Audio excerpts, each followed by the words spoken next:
My name is Taryn, aka TV Beauty 93, and welcome to my channel. This is Dealing with a Narcissist Part 3. And this is a series pretty much talking about my experience with a narcissist. This is an experience that I've had for over 8 years. And so I'm just taking a moment out to just share my experience and to share the things that I've learned throughout this process. No names are being named or anything for protection purposes. So in this episode, I want to talk to you about a term that I learned about this year. And the term is called gaslighting. And by definition, gaslighting means to manipulate someone into questioning their own sanity. And a good example of this is, I'll use a scenario. Say, for instance, you see someone and they are stealing,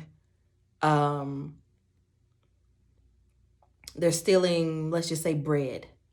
Okay. And then you look at them and you see that they are stealing bread. And they look at you and then they say, you didn't see anything. Or you can use a more personal example and say, let's just say your boyfriend or your girlfriend, you see them doing something, like you see them eating up all of your food, or you see them maybe watching porn or something like that. And you catch them doing it, and then you bring it up to them and they say, you didn't see that, or I don't know what you thought you saw, or that's not what you think you saw. Are you sure you saw that? Are you okay? That's kind of an example of what gaslighting is. So basically, a person who gaslights you, they cause you to question if you saw what you really saw, or if you heard what you really heard. An example that I can use from my personal experience, the first clue or the first sign of this was one day, a friend of mine, the person who is a narcissist, I caught him watching pornography on my phone. And we were at my parents' house. This makes it even worse. We were at my parents' house, and he asked to borrow my phone. And so I let him borrow my phone.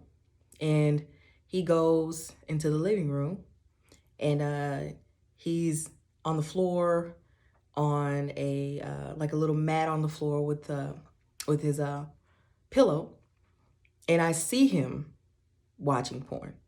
I walk into the living room and I catch him, and he hurries up. He hears me walking in the living room, and he hurries up and puts the phone down and pretends that he's sleeping. And so I picked the phone up. I looked through it, and there was a porn website. And so I remember I called him to the room and I said, hey, what's this? And he says, what are you talking about? And I said, what is this on my phone?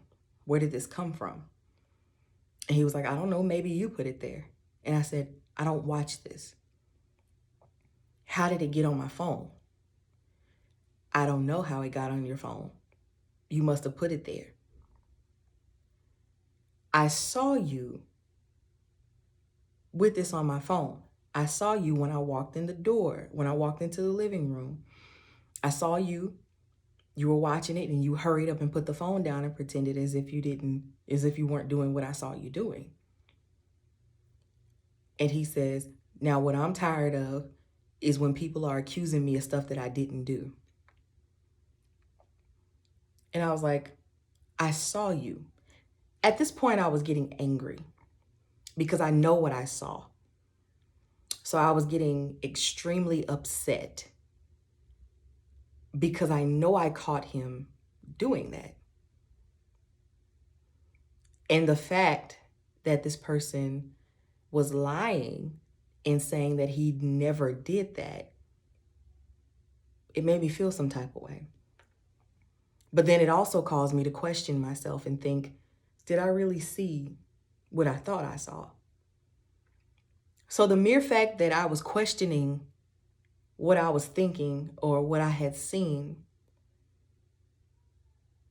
it caused me to be confused about what really happened.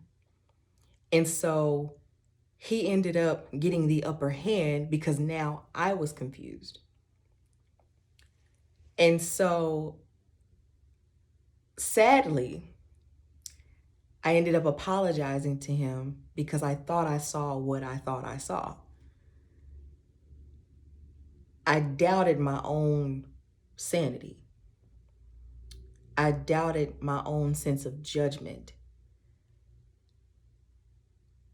Fast forward to a few years later, it was when the recent incident, the big incident was when this person was stalking me. And he was pulling up to my bedroom window, putting oil and stuff on my front door and on my windows, putting crosses in oil on my car. And I remember I caught him on camera. My boyfriend and I actually caught him on camera stalking us. And we got a clear photo or a clear video of him outside. And so I remember when our pastor confronted him about what was in the video, he lied and said, "That's not me. That's someone else who was wearing the same hoodie I was wearing." It made me angry because it reminded me of the porn incident. And I remember I was so mad to the point where I was just like, this man made me think that I was insane. He made me think that I was crazy. He made me think that I had a problem. So not only did I see the video because I recorded it, but everyone I knew that he had contacted saw the video. So they knew that I was telling the truth. And I remember one day my boyfriend and I and my father, we went to his apartment and we confronted him. And he had the nerve to lie to my father and say, "I'm tired of people accusing me of things I didn't do." This immediately reminded me of what happened before with the phone and the watching the porn on my phone. I immediately thought about that and I was just like, he's been lying to me about this whole thing. He's been lying to me. And so I remember just getting so pissed because he made me think I was crazy. Whenever a person does something and you clearly saw them do it and they make you look like you're the crazy one, or they make you look like you're the one who has a problem, that person is a narcissist. A narcissist will do everything in their power to lower your value and to make you look like you are the one with the problem and not them, even though clearly they are the ones with the problem. Another form of gaslighting is when a person causes you to think twice about your emotions because your emotions will cause some type of retaliation. And I remember for a long time, I was afraid of sharing my emotions or feeling some type of way or talking about how I was feeling without being heavily retaliated against. And I mean heavily, to the point where I couldn't talk about what I wanted to talk about. I was made to feel guilty for having feelings. I was made to feel guilty for being sensitive to certain things. I was made to feel guilty for communicating how I felt. And so for a long time, I withheld my emotions because I was afraid that someone was going to yell at me or scream at me or talk to me and tell me about how stupid I was for having these types of emotions. I was afraid that someone was going to make me feel wrong for feeling the way I was feeling, because there had been a couple of occasions where this particular person would get mad at me for thinking a certain way, or make me feel dumb for thinking a certain way. Luckily, I wasn't the first person or the only person he had done this to. We had another friend of ours, and every time that he was around him, he always made him feel like everything he did was wrong. It's not that what he did was wrong. It's just that, unfortunately, he was made to feel as though he was beneath the other person, as if the other person was just so high and mighty and he was down here. When a narcissist wants to feel superior, he or she will do whatever he can to make you feel like you are beneath them. Even if you're up here and they're down here, they will do everything possible. If you're not mentally strong or emotionally strong, they will do everything possible to make you feel like you're all the way down here. And they will fashion their statements and they'll fashion their words in a certain way to make themselves seem more superior than you. They always want to seem as though they have all the answers and that they're better than you. They always see themselves as better than anybody.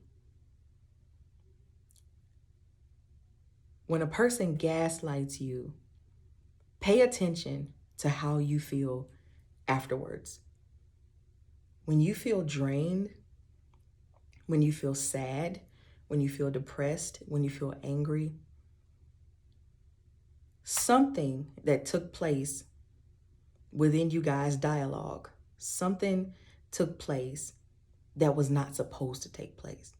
Something took place that caused you to change your energy. There were several occasions where I was around this person and I always felt drained. I always felt like something was being stripped from me. And I can recall an occasion where he told me, he said, when you don't feel like you're doing enough, just do more. A narcissist will always make you feel like you're never enough. And they will always make you feel like you're not doing enough. And they will tell you to do more, when truth be told, the more you do, the less satisfied they become. And the less they want to do for you. Thankfully, I was able to meet a very beautiful and wonderful man who told me the opposite. He said, whenever you feel like you're not doing enough, just know that you're doing way more than you think. And I appreciate you so much. Thankfully, I still have that man to this day. And we still love each other. But the previous person, I'll just say that entire experience for me was a traumatic experience that has caused me now to have to go through a lot of healing. I was able to get away from a toxic environment and put myself in an environment of peace. I'm now in a space where I can think, and I'm not afraid to communicate, and I'm not afraid to talk about what's on my feelings or what's on my mind or what's in my feelings. I'm not afraid to be opened, and I'm happy about that. And so I'm hoping that me sharing my experience and me sharing these intricate details helps you. That's all I have for tonight. But be sure to like, share, subscribe to my channel, tell your friends about this channel. If anything that I said has helped you today, please just hit that like button and leave a comment and let me know that I have helped you today. It really means a lot to me. And yeah, thank you all so much for watching, and y'all have a wonderful day. Bye.